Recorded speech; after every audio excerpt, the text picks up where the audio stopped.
This is the Microsoft Cloud Show, episode 143. Today, AC is going to talk to Alex Pearce about Office 365 in the education space. Recorded live August the 10th, 2016. Welcome to the Microsoft Cloud Show, the only place to stay up to date on everything going on in the Microsoft Cloud world, including Microsoft Azure, Office 365, SharePoint, and the competitive landscape and related technologies.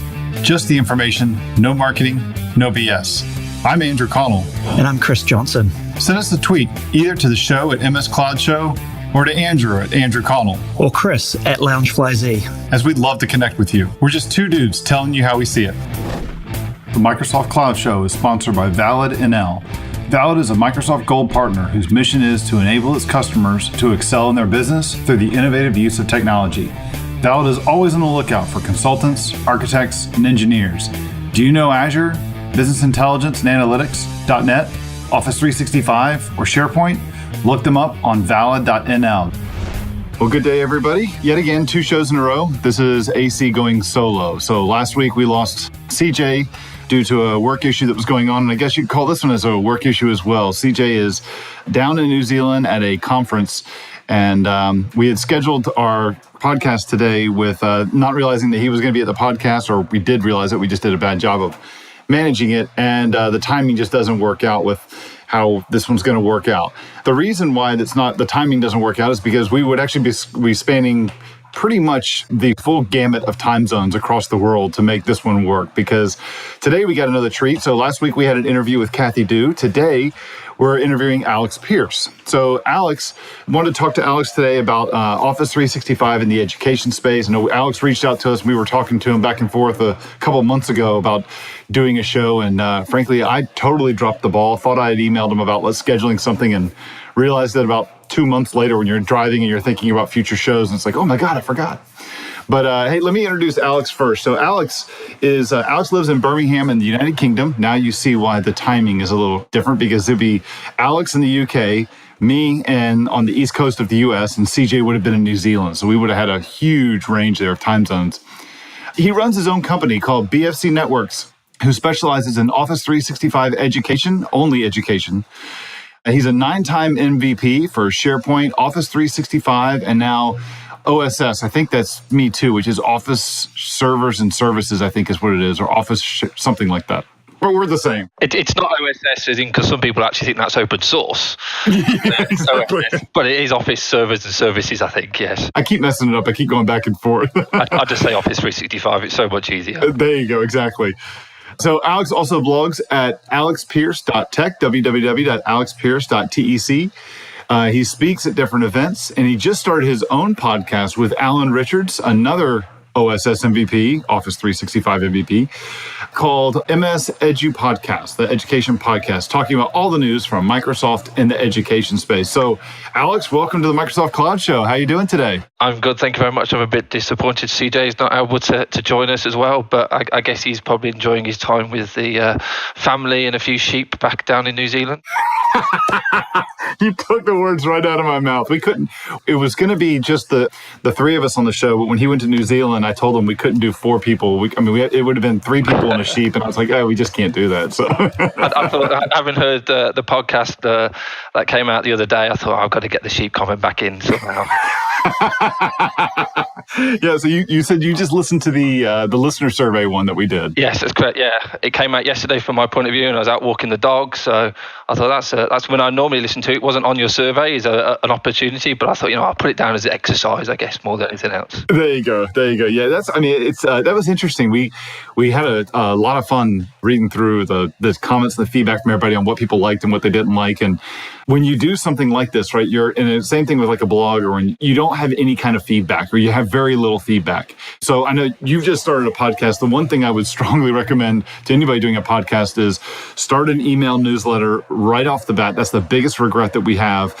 Once we did that, we started getting so much more engagement from our listeners. We thought that they would leave comments on the show or write us or tweet us or something. And we get a little bit on Twitter, but man, since we did that email list, we're getting so much more engagement with our listeners.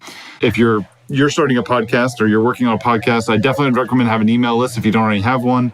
And if you're listening to this show, make sure you sign up to ours. You just go to our website, microsoftcloudshow.com, and there's a little widget making it easy to sign up. Well, we haven't done that, but we'll do that. We've just done our first interview talking about one of the things, actually. We're going to talk about the OneNote class notebook as it is, but we'll certainly get that set up and let people know when that's available. And it's exciting times for us, whether we would get as many survey results back as you do. We have certainly had one tweet, somebody saying, really looking forward to episode 2. And I'm thinking, yes, we've got a listener.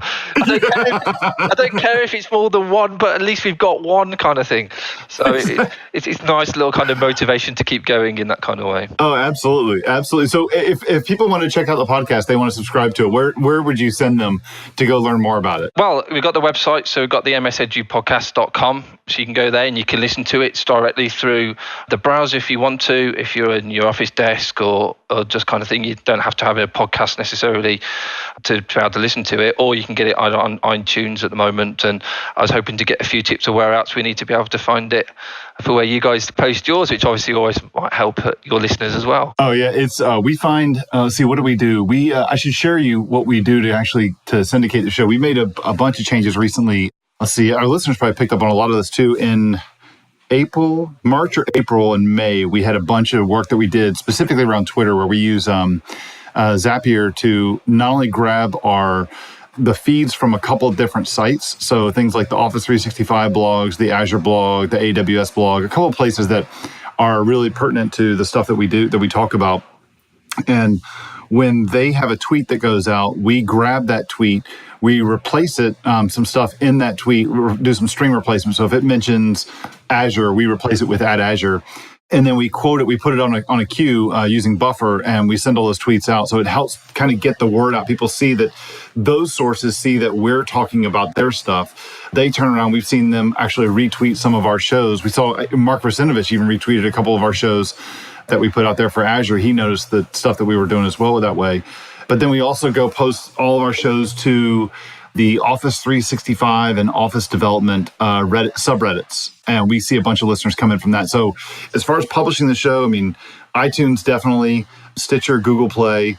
Microsoft is actually funny. It's really hard to actually get your podcast published on the Microsoft Play or Store or whatever they use. You have to know a specific email address to send your link to, and there's a vendor that will go in and manually add you. And the email address has changed since we did it, so now I don't even know who even manages it. That's community effort from them, though. Exactly, yeah. So, yeah, there's a couple of different sources we use, and then it's just, from there, it's just word of mouth. So coming on shows like this will get you mentioned. That's hopefully people, if they like it, then please do subscribe and have a listen. And hopefully you kind of get a bit of a glimpse of the kind of things that we talk about around Microsoft Classroom, Office Forms, OneNote Class Notebook, all things that people haven't heard of, but are widely used across the 300 million licenses that are out there from Office 365 education. That's a great transition into just diving right into it, I think, because that's the thing. CJ and I, when you reached out to us and we're like, yeah, that'd be a great topic to talk about. And I realized I'm going, I don't really, aside from a license and one or two of these things that I've heard about, like the Microsoft Classroom, I don't know anything about this stuff. So, I mean, my kids at the school where they go to school, our county has Office 365. He comes home and he's like, yeah, I've got to figure out how to use this thing called OneNote. And I have this thing called OneDisk. I'm like, OneDrive? He's like, yeah, OneDrive. So we started going through all these things, and it was like, and I'm looking at oh, this is really cool. And of course, now the teachers are starting to ask me well, how do I do this? And how do I do this? I'm like, I'm a dev. I can build it for you. But the user stuff, this isn't my, anyway. But hey, so why don't we just dive into it? So as far as Microsoft in education or the spin with Office 365 here, what is Microsoft doing in the education space? What do you guys see? The idea of this episode is to kind of bring the awareness to our listeners to make sure they understand, what things Microsoft is doing in the education space, specifically around Office 365. So what can you tell us? What is Microsoft doing in the education space? It's worth first starting off kind of around the structure at Microsoft and how they deal with education. They don't have a health department. They don't have necessarily a government department, but they do have an education department. They have an education engineering team. So they just shows you that their commitment to education is huge. So this is where we're focusing on around Office 365. We're talking around Windows.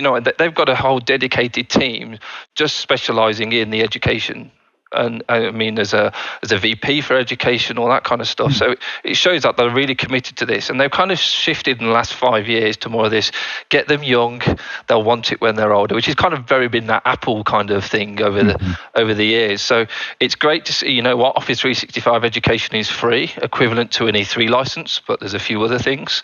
So schools would have to sign up and get it. All they have to do is prove their domain ownership, and Microsoft go and do a check to make sure you know what that website is, a school. It's not as if a business is going to go off and get it, but it just kind of goes, you know what, our commitment is that we want to give and make it as easy as we possibly can, as well as compete with Google, of course, because they're doing it. But let's give them mail, let's give them OneDrive, let's give them the Office suite, let's link that to their license agreement, let's give them Skype, let's give them Yammer, let's give them all the things that you guys talk about, but let's give it to them for free instead. So when you say that there's a group at Microsoft just on education, is that a Microsoft thing, or is that an Office thing, or Office 365 thing? Is it a company-wide thing? It's a company-wide thing. It's a company-wide thing. So there are some people within MOD, I think I'm not sure if it's still called that, the MOD, but the Microsoft Office division, I think it's called. And there are people who just specialise in education from there, as well as a particular education engineering team and a marketing team, and working with kids and working with university students, as well as then working with partners. So just education partners. So I've got a great partner manager in the UK who just specialises with education. Oh, that's cool. What kind of thing is this? So it's a Microsoft company thing, and I know we're talking about Office 365, but does that also kind of span over to Windows or to some of their other stuff as well, where they've mixed in the education piece? Yeah. So for example, we got Windows 10 Anniversary Edition. I think it's only come out in the last week. There's an education version for that. So there's Windows 10 Education. And so for one of the things that they've done, they're trying to make it easier for teachers to be able to configure laptops. So in the UK, you've got primary schools, I think like elementary schools in the US, a device comes in and kind of, I have to wait for my technician to come in for a week now before I can actually get this configured. Well, the teacher can now be given a USB stick, they stick it in, it takes the default build that's there for Windows 10, installs everything how it needs to be, and then they've got a classroom machine built for them straight away. So it's kind of empowering the teachers and all that kind of thing to make it easy as possible they can do. So that's what Windows have done. There's public sector pricing, certainly in the UK, from an Azure point of view to make it cheaper. And then, of course, you've got 365, and that's kind of where we see where most things are actually going. And, of course, we'll also talk about Minecraft. Yeah, I definitely want to hear about that. We're definitely going to get to that piece, too. That's interesting, because I know last year, I think it was last year, it might have been 2 years ago, where my kids go to school at a primary, for you it's a primary school, it's an elementary school. So they're both 7 and 11. So it's what I think I've got. First day of school is today. So I think it's 6th grade is the first one is for my older one, and 2nd grade is for my younger one. And for my older one, last year in 5th grade, they were all looking to get laptops. They were all going to get laptops from the school. But I know there was a huge bit about like configuring them, getting them up and running and everything. And they're in these big like lock closets that are mobile, and they can plug the one thing into the wall and it charges all of them. But I know the whole configuration thing was a big deal for them. So it's cool to hear that they've actually made it a lot easier. A lot of times, the teachers were just like, yeah, we've got them, but we don't know, we can't. And it's funny because I talked to one or two of the teachers. They understand. I mean, it's not like they're like, computer idiots or something. They don't know how to get everything set up, but they get them like going, no, we have specific rules around schools and we don't really know how we're supposed to set these up or what we're supposed to do. Having a USB stick would have been a hell of a lot easier, just to go through and to flash the things and make it easier to roll it out, instead of having to get somebody from the IT group to actually go through and do that. Well, that's it. And some primary schools will only get somebody in half a day a week. And that's it. That's their true, technical support is only half a day a week. So how are they going to set up 20 machines? How are they going to fix all the other problems where, when I used to work in a school, the kids used to nick the mice balls underneath. You have to super glue them on to make sure that they didn't get kind of there. And if you were a bit unlucky with the super glue, that mouse is then out the bin. You've got to stick it in the bin because the ball's now stuck to the mouse. So it's one of those things that you've got to try and do, and anything that can make it easier for them. And that's why sometimes I talk about domain join, Azure AD domain join, because you just log on with your Office 365 account, and because we configured Office 365 and Azure AD for you, or if they've bought an Intune license, then all of a sudden the device is configured for the teacher and they can just go. And that's what it needs to be for them. It needs to be as easy as it possibly can. Certainly in that kind of elementary, middle school, high school kind of thing, obviously they've got a bit more of a budget to help them from that point of view. So any of these technologies all support each other, and that's kind of where the education side of things have really gone forward to to help those Yeah, that makes and help the teachers. That makes a lot of sense. I mean, you're right. It once we have the ability to do like with Azure AD and the domain join and having everything set up now that you can join the machine with one login, you can join the machine right away and get all your settings and stuff. That is a huge benefit or a huge move in the right direction. Not just the education space, but for on the private side, from the commercial side, all the way up to the businesses and stuff. Being able to log in that way makes it a lot easier. Yeah. So let me ask you a little bit about Office 365 and education space. I mean, I know that you mentioned earlier that there's a specific license you can get for Office 365 that's education, and then there's one that's also for enterprise. And you made a comment earlier about how an education license is basically an E3 with some extra stuff. So can you talk a little bit more about that? Like, what is that? What are people getting, or what are they not getting when they get an education license? Yeah, sure. So, I mean, some of these are actually around the actual education specific things that they've added to the tenant, but a school can go and sign up now. And I say school, I mean it could be a special needs school, it could be an academy, it could be anybody who is an education establishment of some sorts.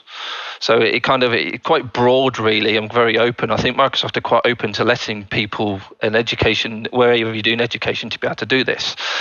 So you've got the normal traditional E1, E3, and E5 kind of things as they kind of go. An E1 license, or the education license as it's called, comes with your standard SharePoint, your OneDrive, your Exchange. But it also comes with the E3 part of the security and compliancy. So actually you get your e-discovery, you've got your ability to add certain rules around Exchange for your credit card details and all that kind of thing. So it's kind of Microsoft going, you know what, we want to give education an E1, but we also recognise that there needs to be some extra security enhancements to help protect the kids and actually taking them forward. So we'll kind of mix and match, and that's the standard license, and that's free. And schools can go to office.com/teachers, I think it is, and just sign up, and it creates a tenant for them, and they get that. There's also something called the Education Plus tenant. And what that is it links your EES agreement. So enterprises get an enterprise license agreement. So Microsoft have got something called the EES agreement with schools, colleges, universities. And what they do is they go off, and from there, they also get Office 365 Pro Plus as part of that. So actually, and what's really cool is Microsoft got something called friction free is what it was when it was kind of code named. But the kids can go to office.com/teachers or well, that's the teacher side, obviously. The students go to a slightly more complicated URL, which is office.com/get Office 365. Why can't just be /students? I don't know. That would make too much common sense, really. But what happens there, they put in their domain name, it goes off and does a record search in the background and go, we found your license agreement. We're automatically going to add the licenses to your tenant and give you Office 365 Pro Plus, and then you can use that on your 5 devices. Oh my goodness, that makes it a lot easier. So instantly you've got it. You don't have to worry about it, and you can keep going on there. The good thing is it adds 1 million faculty licenses and 1 million student licenses and 500,000 faculty licenses. For that domain? For that tenant. So that's 1.5 million. Yes. Oh my goodness, that's huge. Why so many? That seems a bit. I think it's because there's some tenants out there that are huge. We're talking there's tenants. There's one that covers the whole of Malaysia, I believe. There's one that covers the whole of Wales, the whole of Scotland. Some districts, I'm sure, are pretty big in America. We're talking there are some massive tenants out there. So if people say to me, "Does Office 365 scale?" Yeah, it does. Yeah. Yeah, it's going to be bigger than almost even the biggest organizations I'm thinking about that I know are on Office 365. That blows away some of the numbers that they've got. Exactly. So I'm not worried about economy of scale when it comes to it. What I like to do is I like to log into the SharePoint admin area and go, 1.5 million licenses. How much SharePoint storage is that? Because we're talking petabytes worth of data. Yeah. I mentioned you've got the free licenses and the plus licenses. Well, when you add the free ones, it gives you 1.5 million licenses. So all of a sudden you can have 3 million licenses in your tenant. Each of that gives you a gig of storage. One of the things that we've started doing with schools is going, look, you've got your SAN at school. You've got all your shared drives. Let's build out your SharePoint site structure and go, right, let's move all that SAN storage into SharePoint storage. Let's turn your SAN off and save you the cost and the storage in your school and having it all in 365 instead. So that brings up two questions then. One around like migrating for people, for organizations that, like you said, they already have investments like on-prem and they want to be able to move this stuff to the cloud for everything they're already getting for free. And then that also brings up another question around, well, what about provisioning? I mean, you've got, if you're going to bring a new school district online, you're going to bring a university online or a primary education site online. What is that kind of onboarding? What is that provisioning of all the different SharePoint sites? What does that look like? So I take it you've been involved in both migration and provisioning, like from going from, say a school's got like an exchange like 2007 on-prem. What do those stories look like? Is the migration any different from what you would normally see in in a normal migration? No, it's exactly the same because it's the same technology at the end of the day. I mean, normally I get a school call me, email me, say, oh, we want to put email in Office 365 and do other stuff. And the first thing I go is, no, let's go back and do another work stream first. Let's do identity. Yeah. Because if you can't log into Office 365 where all your data is, what's the point? Exactly. Right? So we go off and we talk about it. We normally talk about, I define them as common sign-on or true single sign-on. Mm-hmm. So common sign-on being where we're using more than like AD Connect to be able to do same username, same password kind of thing, and then ADFS to be able to do kind of that integrated stuff. I certainly find from a university's point of view, they're a bit more like enterprises. They want that whole fully available integrated log on, all that kind of thing. And when we're syncing users, we're syncing tens of thousands, hundreds of thousands of users, because that's how big the kind of the identity parts are for those. Certainly for primary schools, elementary schools, they may well go off, I'll just create them myself. I don't mind them having another one. Or they may well buy into a third-party solution that does the kind of pulls it out of the MIS, the school timetabling system or that kind of thing, and goes off and creates it. So there are lots of different providers out there that are doing that kind of thing of pull the timetable out, stick it in calendars, sticking it in, creating usernames, doing the authentication, all that kind of thing. The other bit that you mentioned was the kind of the migration. We know there's certain SharePoint limits for site collections. We know that there's 1 terabyte for per site collection with about 20,000 items in a document library. So all of a sudden they say, oh, can I lift and shift this whole 20 terabytes worth of data? It's a no. So we kind of go through an evaluation process. We've got some nice PowerShell scripts that we go off, evaluate the data, check to make sure, you know what, let's split it down because you've got staff and you've got student. Let's create a site collection for staff art and staff biology, staff chemistry. And we've got some nice apps that we use to help from an image navigation so people can navigate around and do permissions there and kind of take the opportunity to go, you know what, that root folder's got one called new folder 2 and new folder 3 and new folder 4. Do we really need to create a site collection called new folder 2 and all that kind of thing? So it's kind of a nice opportunity to do a bit of a data cleansing and to move data across. And it can be quite simple. It can be quite complicated depending on how deep folders are and all that kind of thing. It'd be great if some of these tools that we use these days, or if they would have like just a default search for some of those things that that are on your machine, but you're kind of looking at like, how in the world am I going to get rid of this? Like every time I want to go move mail around in Exchange and move it from my inbox to put it somewhere else to keep track of it. In the list of all my recent folders, I must have untitled folder like 5 or 6 times. Yeah. It literally says untitled folder. I look through my inbox, I'm like, I can't find these damn folders. And I want to get rid of them, but I know that I just created one either by accident or intentionally, and I hit something that took the focus off and it didn't. So it just started with untitled folder. It's same thing with like new folder. And I know it's there. I just got to get rid of it. And it's like, there's got to be a tool like going, find all my untitled folders and remove them, or find all my new folders and new folder, star at the end of it. And if there's nothing in them, can we just blow them away? I had one customer who decided that, you know what, some of these files are so old, I'm going to delete everything that's older than 3 years. Ooh, that's not delete, but archive, obviously. So okay, he did, and there's only one person who logged the call saying they couldn't find their files. No kidding. And it wasn't actually he couldn't find his files. He says, you know what, last time I logged into Mass, I'm sure there was about 50 folders, but now there's only about 12. Is everything all right? That's it. So it just shows that actually sometimes this data is so irrelevant and nobody knows what's really there that you can just take it out. I don't recommend anybody goes out and does that without some serious thinking. I'm not saying that, but it just makes you think sometimes how relevant is data still and what's being moved over. I have a NAS at my house, and I know for sure that there's a lot of that falls in that same category. I've got stuff from my first job that I worked on. I was like, I might need this. I'm like, no, I think I'm done with the whole classic ASP thing. I probably don't need to keep that project around anymore. Yeah, that's fair enough to get that. Yeah. So one of the questions I had was that when you are working in the education space, do you see really anything that's really all that different from working with the enterprise space in terms of, like, I know the technology is all basically the same. And I know that there are some things that Microsoft offers that I want to get into, like the OneNote class notebook and the classroom, and we'll talk a little bit about forms and stuff. But is there anything that's really you see is really different between the two? I don't actually. I know you said in my intro that I don't really deal with education, but I only deal with education. But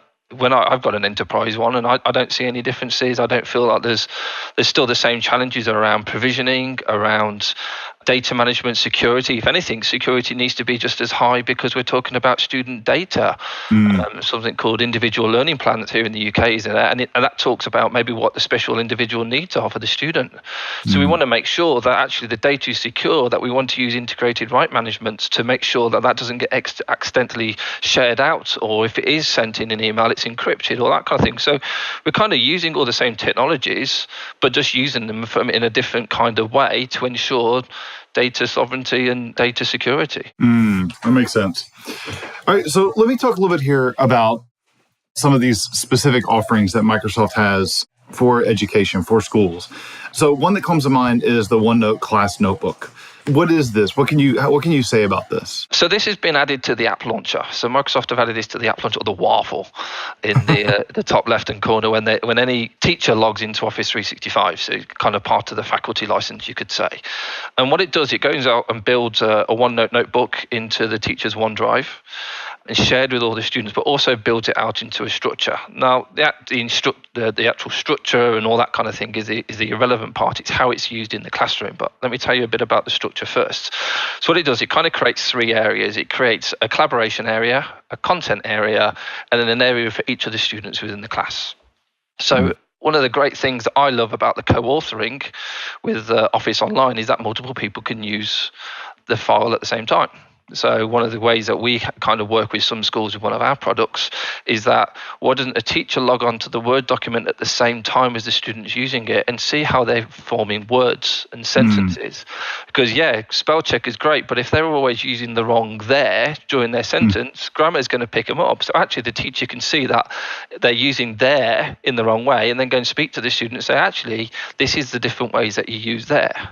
So actually, we're using co-authoring for learning here, kind of thing. Oh, that makes sense. The collaboration area is a way that lots of students can work together at the same time within this kind of OneNote area.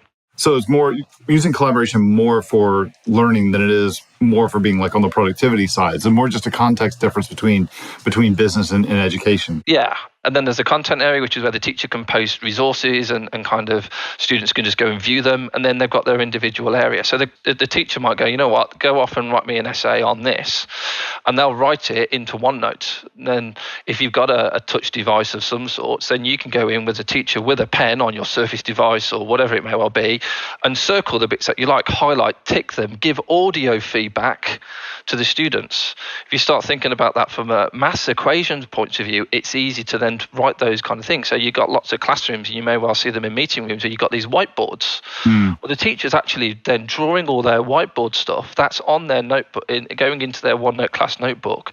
The students can take the copy of that, put it into their own private area, and then put their own notes next to it. And actually, I think everybody can actually take that as an opportunity to do those kind of things. Yeah, that's really cool, because I know I'm thinking about like the way that my teachers interact with my kids, and it's definitely could be a better workflow than what I normally see them do. Like between writing, it makes it easier to also be able to share it with your parents or something like that, instead of having to have, tons of stuff being moved around between school and keeping being able to provide a audio note too, to kind of explain what's going on and stuff, instead of trying to have like a conversation over email with the teacher following up or something. That definitely seems like a huge, not only being much more efficient, but also a richer experience for both the student and the educator. Yeah, I think a really good way of thinking about it, it's digitalizing the notebook that they might have in their school book or whatever it may well be. Yeah. But then, of course, we can put images in it, we can put links, the teacher can do assignment grades based on a particular quiz that they've given them, and that all gets logged. And so it's a really nice way of being able to share everything that goes on in the classroom. Of course, kids can take photos and add them to the notebook. So if they've worked on a piece of work together, doing a brainstorm or something like that on an A3 piece of paper, take a photo, add it to notebook. it can be searched, it can be OCR, and the characters can all come up. It's a great learning tool to be able to get all these notes, and obviously if you're going to be taking it into your exams, you've always got it with you. Do you see different levels of education actually using this more than others? Like, as I'm hearing you talk about this, I know that there's a lot of people like at the school where we are that aren't even aware of the fact of what they have. I mean, they have Office 365, but they don't have, I know that they're not using a lot of these different things. Like they're not using the OneNote class notebook, but it makes a lot of sense to me. So how much of this stuff do you see that they're not even aware, or how do they find out about these different things that are in Office 365? When you have an Office 365 education license, are these things kind of pushed to you to make you aware of it, or is it just one of those things that's out there and someone's going to come talk to you about it? It's one of those things that we kind of see from an enterprise point of view. It just gets added to the tenant all of a sudden. You might just see this icon appear in the waffle or wherever it may well be. Microsoft have got a really good site. I'm not too sure whether it's still funded or it is funded. I don't know where exactly the funding goes. The Gates Foundation helped put a lot of money back into education and Skype in the classroom and all that kind of thing. And that's called MEC, or the Microsoft Educator Community. And it's got training material on there. You can get this badging system to show exams. So it's kind of, what did you learn about Exchange? What do you think about OneNote? What do you with OneDrive? So kind of there's a way that you can find out more about it, but also at the same time you can get trained on it as well. So it's actually quite a useful thing more than anything else. Yeah, I just found the link to that, education.microsoft.com. That kind of go figure, but that makes a lot of sense. Yeah. So that's kind of where you can. I think the actual OneNote class notebook has a website itself. I can't remember off the top of my head, but maybe we can put it into the show notes so you can do it. But I think it's something like OneNoteForTeachers.com. I think it actually is that. Awesome. And there's loads of materials on there and people are explaining how they do it. There's also, Microsoft have got this program for teachers. I guess it's kind of a bit like the MVP thing, but for teachers called MEES, they're called, the Microsoft Innovative Educators.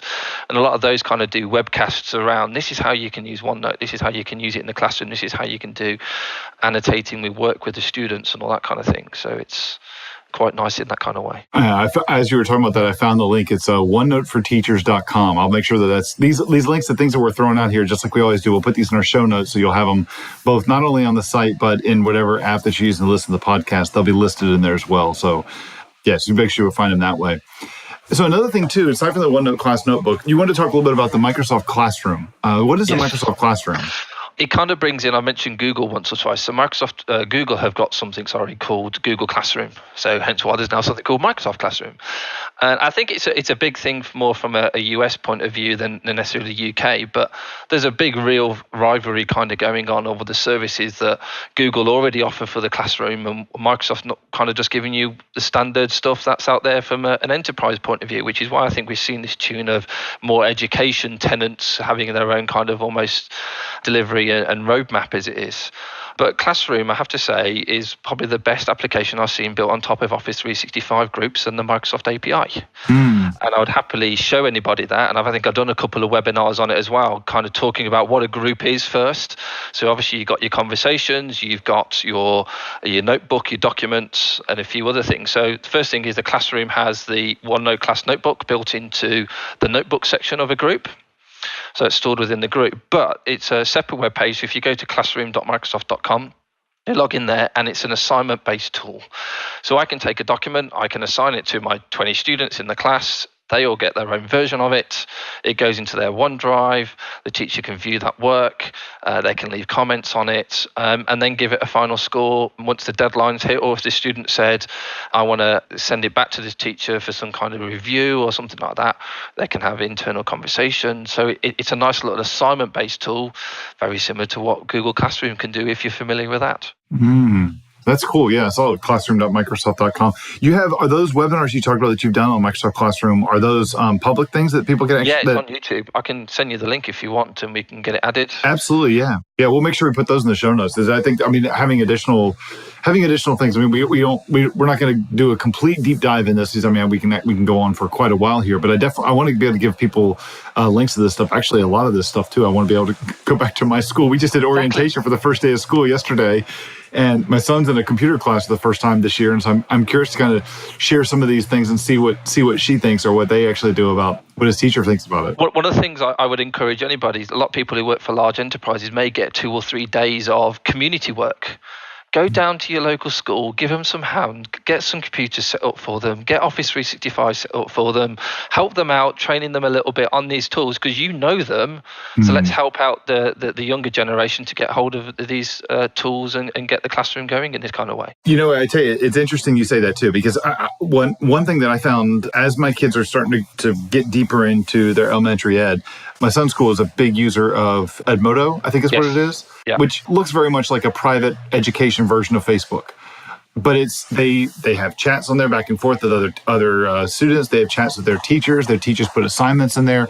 It's interesting to see that. You kind of look at it and I see the same kind of thing over in Office 365. And I guess part of it too is, you use what you're familiar with. And I know that a lot of the teachers are familiar with Edmodo, but I'm seeing a lot of the other functionality too that you're talking about here that would be definitely valuable for them. I know one thing that they actually run into, we had a listener question come up about this. I know this is a huge topic when it comes to Office 365 and to long-time like SharePoint developers and stuff. But as we've done a couple times, I sent an email out to all of our listeners and I asked if you want to submit any questions. And I got a question here from Robert Woods. I'm glad he asked this. I know we were going to talk about this. So Robert wanted to ask you if you've had a chance to use the new Microsoft Forms that were recently outlined on Microsoft's blog. There's a blog post that I'll link to in the show notes from June the 20th of 2016 titled Microsoft Forms, a new formative assessment and survey tool in Office 365 education. So, and then continuing on Robert's question, do you see them as a valuable or suitable replacement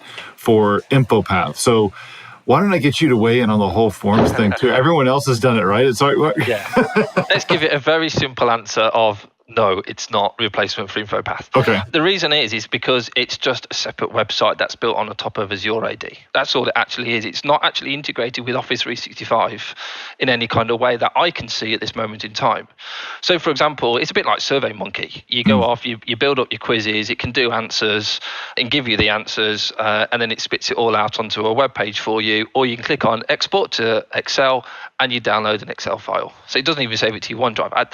Now, they may well have added that, or they're adding that. I believe I've seen it on the Edu user voice. So I think that's edu.uservoice.com. So there's actually, that just shows the commitment of Microsoft. You've got Xbox, you've got Office 365, you've got OneDrive.uservoice.com. Well, you've got an education one. But that's exactly kind of what it is. It's there to compete from a Google point of view because they've got a kind of a form service. But it's a nice way of being able to easily go off and create forms, responsive design. You get a QR code, which is quite nice. If the kids have got their mobile devices, they can pull them up on their phone and they can answer them very quickly using the responsive design on their phone and be able to teacher can get back those responses, see the answers, and kind of annotate it from there. So using Microsoft Forms in the education space, it sounds a lot like it's very much like Google Forms, where it's a way for you to easily go through and to collect input from someone, but then it doesn't have there's not a lot of workflow on the back end to it. You can go manually grab those pieces, or you can always go hook it up with other tools. Like I know that we use for like our survey that we did for the podcast, we used Google Forms because it works, because it's easy, and all the responses are saved in an Excel spreadsheet. But the way we have it set up too is that when someone would put their email address in when they would do the listener survey, they would actually get automatically added to our mailing list. We use Zapier to go through and to wire it up on the back end, that every time a form was submitted, kick off a Zap would go through and it would do these different things and stuff. And I would guess then with the other Microsoft product that they've recently come out, it's also on the Azure side. I think it's called Flow. Flow, yeah. Flow very much feels like a hosted version of Workflow. I know it's always been hosted, but it still seems like it's a hosted version with almost like the if this, then that, and Zapier kind of way of being able to wire things together and such. Yeah, and I agree.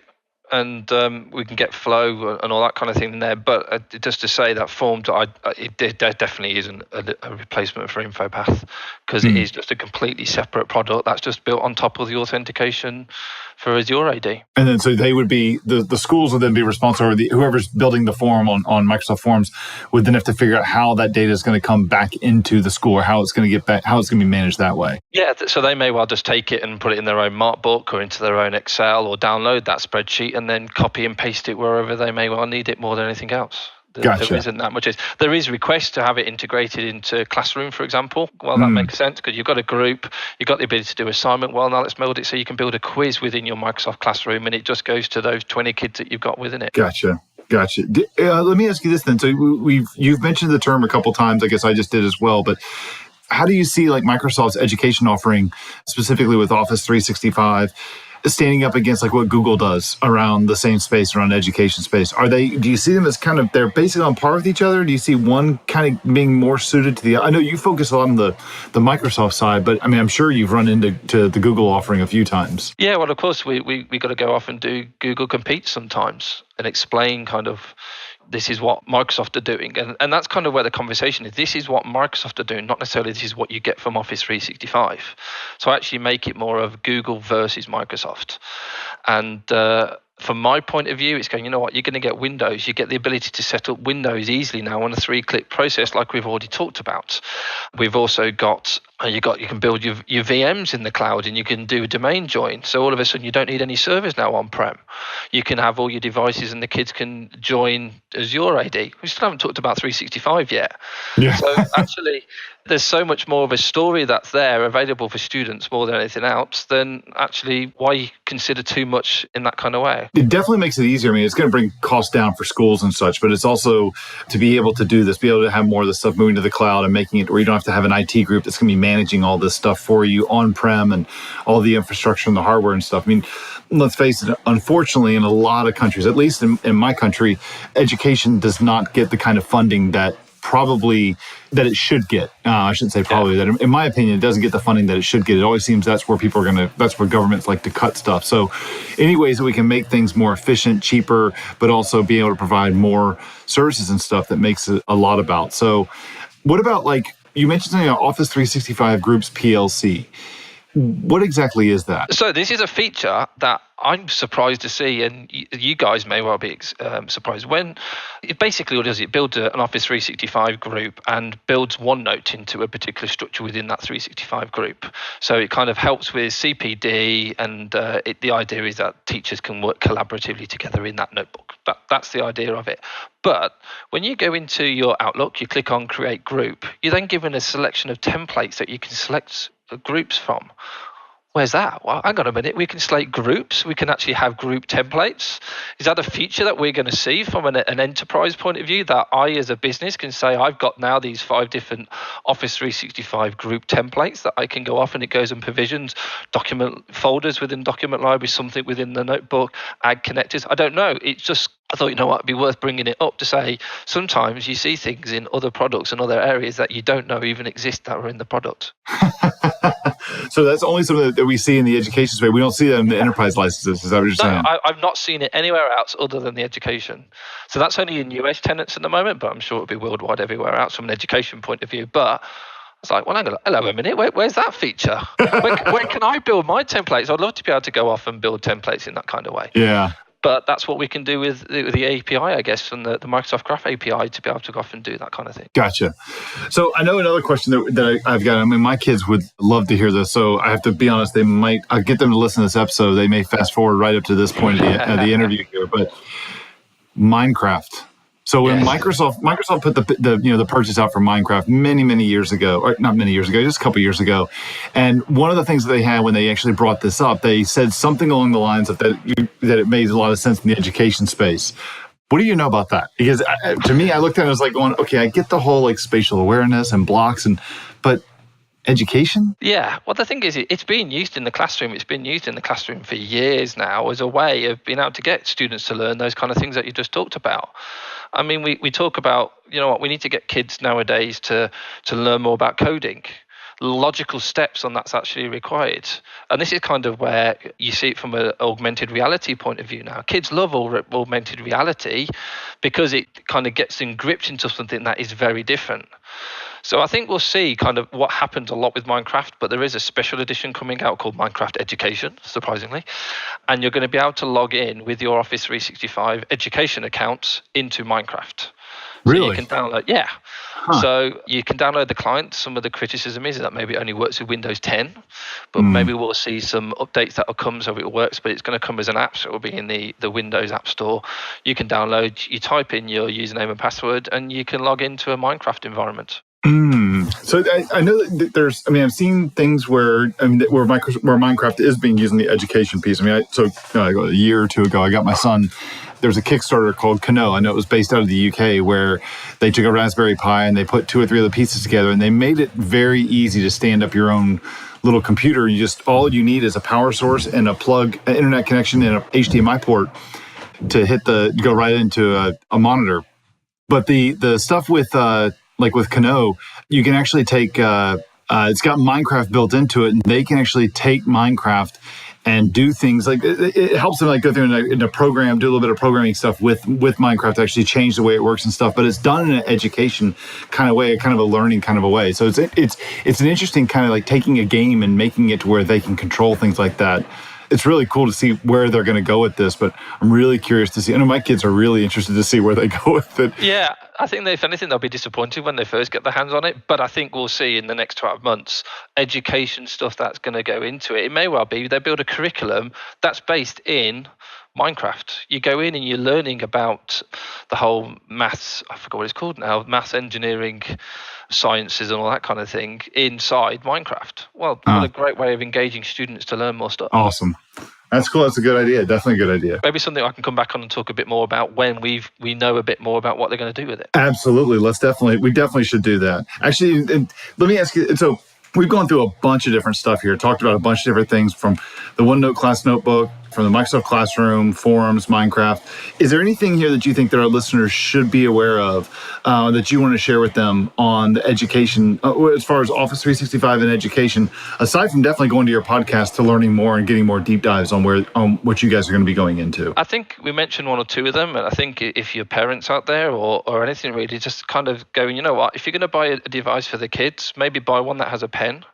So then they can use OneNote and they can draw within it. They can use styling. They can make Photoshop. It doesn't have to be Photoshop, but you know what I mean? They can draw. They can use everything that comes with it from that device point of view. I said, look, if you get community days or if you get a couple of hours, go and help your local elementary or secondary schools. You know what? Get these things implemented, get them and helping them to be able to do these kind of things. I mean, there's lots of things we've not had chance to talk about, and we could have gone in more about school data sync. School data sync just pulls out from the MIS and goes and creates every single classroom in Microsoft Classroom for you. Well, instantly, that's to save teachers huge amounts of time, and they can spend more time thinking about the kids. So I got lots of stories on provisioning and using my mother as a provisioning engine and all that kind of thing. But that may be for another day. But there's lots of different things that we learn from here. I'm always looking at the PMP stuff because, you know what, at the end of the day, some of those can go straight in and help the kids and the students to be able to deliver more and more stuff. Oh, yeah. I mean, especially the provisioning stuff. I mean, I can see that being a huge, when you bring a school district online, I mean, even more so than an enterprise, there's a lot of different things that need to get built up and spun up for schools. I mean, having each thing, not only having an environment spun up for a school, but also for like a department within the school and then different classrooms in the school. And it isn't like, if you think about it, when you're comparing it to like the commercial space, you have the same thing that needs to get done like every single semester or every single year. Like you got, today's the first day of school. I got tons of classes that are starting up for the first time. And then everybody's going to cycle out of all those classes. Then they're all going to go into brand new classes. And all the data is going to change. The structure and the process is all going to be similar in terms of we need to go through and re-provision all this stuff, but all the users are different. So it's not like an evergreen kind of a thing. It's constantly changing. It's constantly having new people, new data coming in, but how they work with it, that's the part that may not change nearly as much. So I can definitely see the PMP stuff being very applicable to what you guys are doing in the education space. Yeah, no, it's exciting times. Things are always changing. Things are always being added. I mean, just in the last 6 months, we've had Classroom, Office Forms, Minecraft, PLC. There's loads of stuff that's been added. It's just, you know what, let's stay on top of it. Make sure it's e-safety aware for students, because if you're in one big tenant and they've got everyone being able to search for every other student's profile across different schools, then that can cause a few issues with some of the e-safety stuff. But that's kind of the challenge that we've got in the education space. Yeah, makes sense. Well, hey, Alex, I really appreciate the time you take with us today to talk about this. I know this has been very educational for me, but also hopefully for our listeners as well. If someone wants to find out more information, connect with you, I mean, definitely we're going to put a link to your podcast in our show notes here, but where can they find you? Where are you going to be next? Where's the best way to reach out to you? Actually, I'm at Ignite in a couple of weeks. We're going to be doing an education meetup while we're there. Oh, cool. So if you're at Ignite, do come along. I don't know what those times or plans are or anything like that, so do come along. It may well be out actually by the time this podcast goes out, but maybe I can tweet that so you can follow me on Alex_Pearce find Pearce and find on there. And I'm also doing a session on how the millennial generation are using Office 365. Is your enterprise ready? Oh, very cool. Actually, we're going to talk about some of these, and we'll see if you guys are ready with Office Mix, Office Lens, Forms, Groups, and making sure that, you guys can take the benefit of these students coming out so they can achieve just as much as what they were doing in university in your enterprise. Awesome. Hey, that's cool. That's great to hear.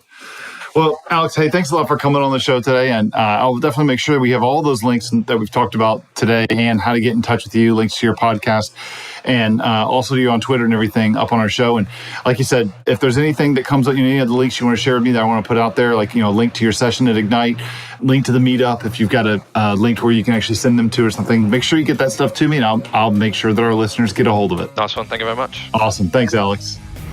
Did you like this episode? Send us a tweet about it and drop us a 5-star review in iTunes. Word of mouth recommendations are the most effective ways for us to grow the show. We'd really appreciate it. If you have a question for us, go to microsoftcloudshow.com/questions, where you can submit it as text or record it as a WAV or an MP3 and provide a link so that we can play your question on the show. Our theme music is an excerpt from Evaporated Air by Monk Turner, used under Creative Commons. You can subscribe to us on iTunes and the Google Play Store by searching for Microsoft Cloud Show or via RSS at microsoftcloudshow.com, where you'll also find show notes of each episode. You can also find us on Facebook, searching for Microsoft Cloud Show, or on Twitter at MS Cloud Show. And finally, sign up to our mailing list by heading to our website and entering your email to interact with us, participate in upcoming interviews, and other cool stuff. Thanks for listening. We'll see you next time.